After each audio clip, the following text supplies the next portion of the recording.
Okay, so in this section, just picking up from the last line of the previous stanza, at the head rig with a single pluck, and then the enjambment into this one of reins, the sweating team turned around and back into the land.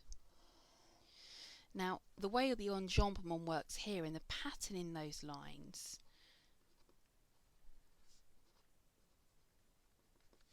very much, in a way, kind of mimics the movement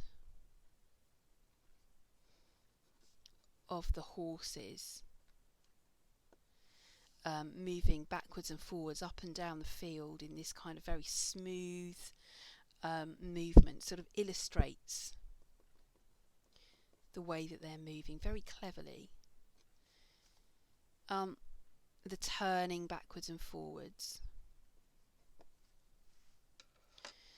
And in that line here, the sweating team, just with the single pluck of reins, the whole sweating team turned around.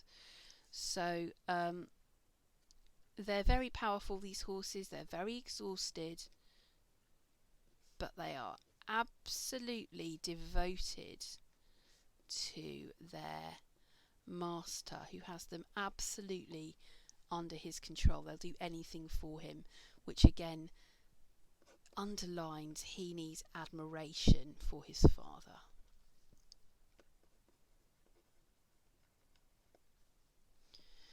And back into the land, his eye narrowed and angled at the ground.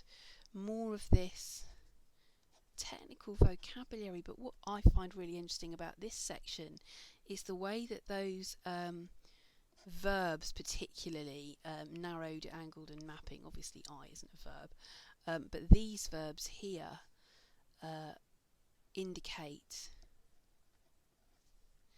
the artistry involved in what his father was doing, and again highlights his expertise.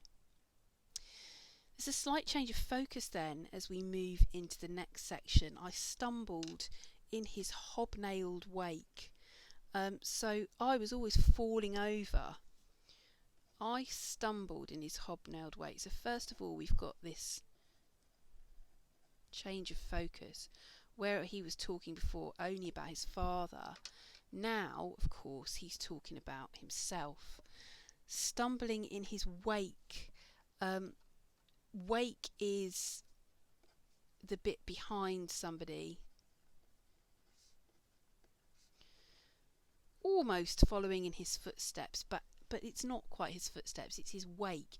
A wake is usually used again in nautical terms to talk about the way that the water moves behind a boat, which indicates sort of the power and strength of the boat as it moves through the water. So choosing this noun particularly,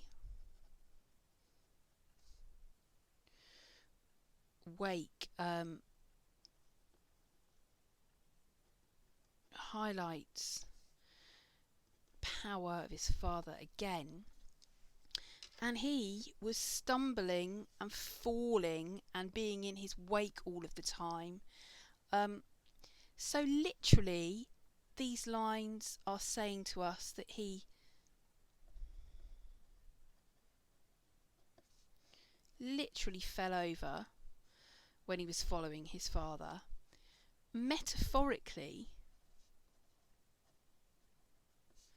we have the clear sense that he could never match his father in anything that he did, because he would always fall over as he tried to follow him. It would never quite be good enough.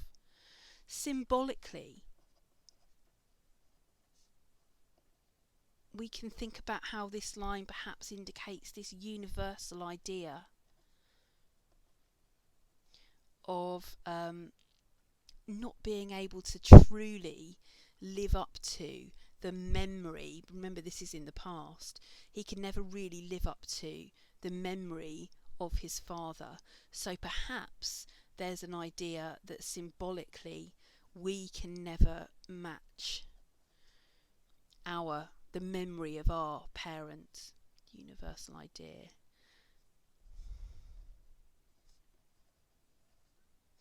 We can never really emulate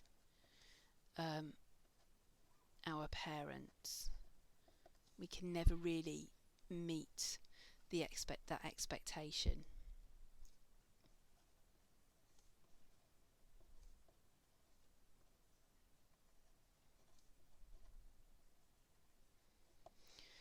Okay.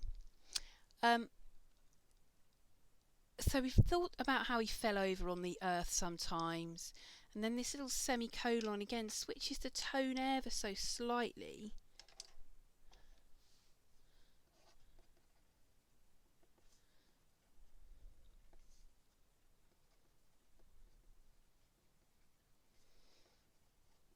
And now he seems to be focusing, he's got this idea of sometimes he rode me on his back, dipping and rising to his plod.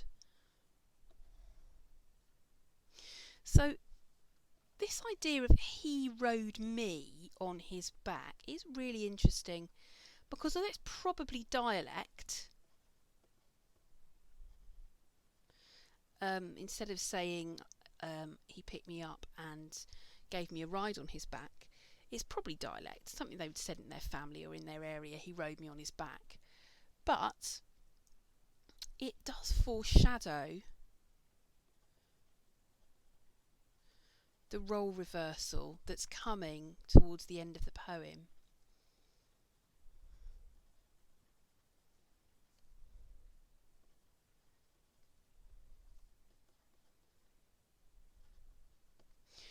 And this idea of dipping and rising to his plod, and taking him to ride on his back, dipping and rising to his plod.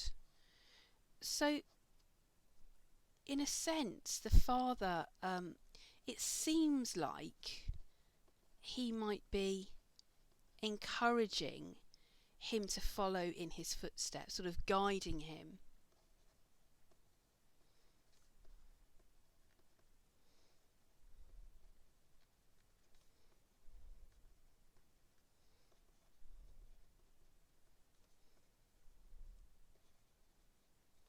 Maybe take over the farm and maybe go on to continue the family business, working on the land. And it would seem that that's possibly what he's doing here, and that his son Seamus is following him in many ways.